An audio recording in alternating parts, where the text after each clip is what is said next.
Мен много ми допада самото име Или, което има това колебание типично за мен. И аз наистина вярвам в колебаещия си човек и така, и екзистенциалистите са вярвали в това. Така че просто на всички точки на представянето беше такова. Вау!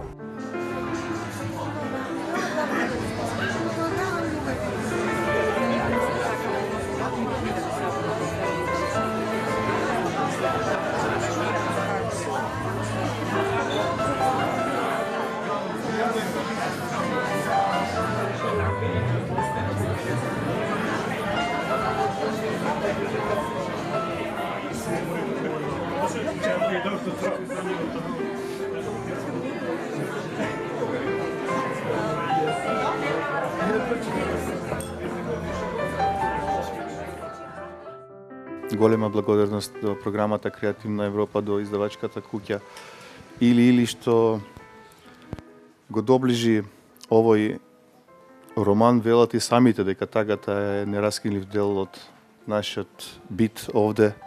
Меѓутоа не знаеме како е незината физика, зборуваме обично за хемијата што постои меѓу нас. Физика на тагата според сите мерила беше литературна бомба во Бугарија во 2012, но и потоа.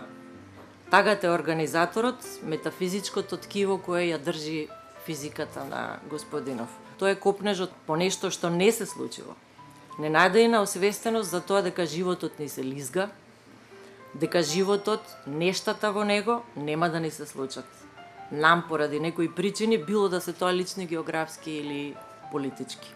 Това е книга, която събира онова, което се е случило от моя живот, от Минотавъра насам и което ще се случи след това. Така че тази книга си се пише в хода на времето.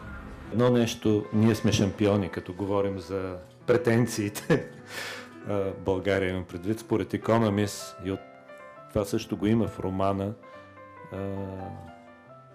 България е най-тъжното място на света, според изследването на Economist. Така че поне в нещо сме световни шампиони по тага.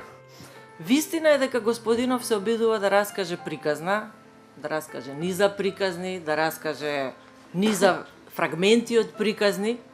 За тоа некое најтажно место, но и му овозможува на нараторот, фикционализирајќи, да се справи и со својата собствена тага, стабилизирајќи ја, односно барем обидувајќи се да ја затвори во некаков имагинарен циклус. Много рано, бях на 6 години, сънувах един кошмар, един страшен сън, който се повтаряше непрекъснато и исках да го разкажа на баба ми.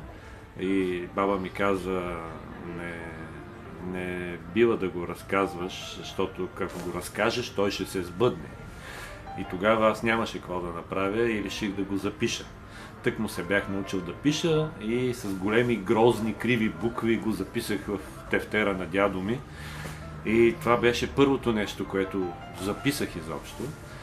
И след това този сън повече не се повтори. Така че разбрах тогава, в този ключов момент, че писането помага против кошмари и против страх. Много се радвам, че има този прозорец на корицата. Това е една от историите вътре. И целият роман, ако трябва да кажа, тръгна от два образа. Единия беше моя спомен за този приземен прозорец, сутеренен прозорец, който е на нивото на тротуара, едно полумазе, където ние живяхме в градчето Т, като деца, като малки, понеже там бяха много ефтини квартирите. И живяхме в една стая с майка ми, баща ми и брат ми. Майка ми и баща ми спяха на земята, а пък аз и брат ми на леглото. И прекарвах целите си следобеди на този прозорец тук и гледах хората като крака и котки. Крака и котки. И си съчинявах отгоре кой минава. Съчинявах си истории. И това беше първото усещане за изоставеност. Аз не бях изоставен, имах майка и баща, но но те бяха на работа. Аз бях сам в къщата, беше ме страх от тъмното в стаята, стоях на прозореца и целият ден прекарвах така, докато се стъмни на този прозорец. Най-смешните истории могат да ме разплачат и най-тъжните истории да ми се сторят смешни. Тук, особено на Балкана, двете са много здраво вплетени. Много от нещата във физика на тъгата съществуват. Там има една история за изоставеното дете, забравеното дете на една мелница, воденица. 3-годишно дете по време на Първата световна война, което просто е забравено там. И това е историята на моя забравен дядо, който се казва Георги Господинов. В този смисъл малко е заблуждаващо, че героя съм аз, по-скоро е дядо ми, който се казва Георги Господинов. Той е забравен там и тази история винаги се е повтаряла в моя род като смешна история. Майката на моя дядо, която аз помня, прабаба ми, всички разказваха, аз имах 8 деца, едното как да не го забравиш, нали? И по-късно, като започнах да пиша тази история, тя се оказа много трагична история всъщност. Аз се написах от гледната точка на това дете, което се събужда на една мелница и вижда, че майка му вече я няма.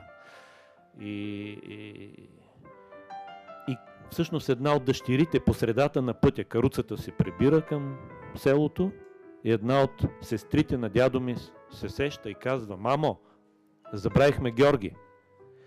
И там има 1 минута мълчание. Защото майката не е спряла веднага, не е казала връщаме се. Не, там има 1 минута, в която майката мисли. И за тази минута има 3 страници, защото е много важна минута, в която надничаме и аз, и дъщеря ми, и всички от тази минута. Да, всъщност историята не се оказа толкова смешна, колкото аз се знаех като дете.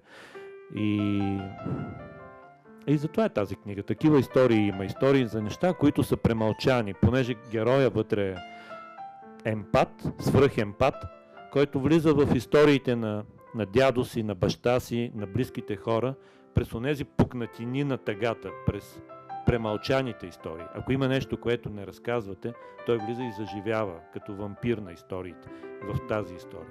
Може би най-хубавото, което съм получил като критика, като отзив за физика на тъгата, беше една бележка от мейл, от непозната читателка, на която ми предстояла тежка операция в болницата, много тежка операция, и която ми написа, че след като е прочела физика на тъгата, е усетила, че и се живее.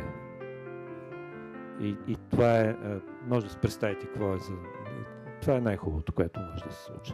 Ако трябва да кажа кое е най-важното за един писател, освен тъгата, хумора и така, най-важното е да има сърце за другите, да е чувствителен, да има ухо и око за чуждите истории.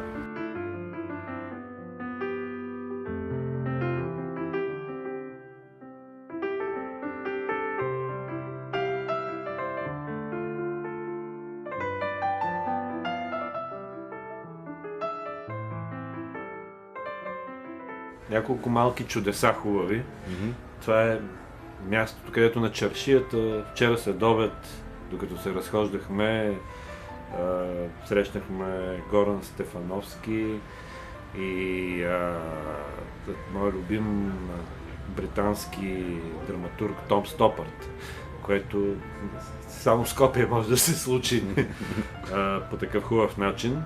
И разбира се, най-вече това, което ще остане, беше невероятната атмосфера вечерта на четенето с препълнения салон, с многото млади хора, които дойдоха, с които си говорихме. Има понякога такава магия, която се случва. Има такива вечери, не всички са такива, но понякога става. И така, имаше любов между нас. Мисля, че тук се така усещам наистина обичан и разбран, което е мен много ме зарежда и ме радва.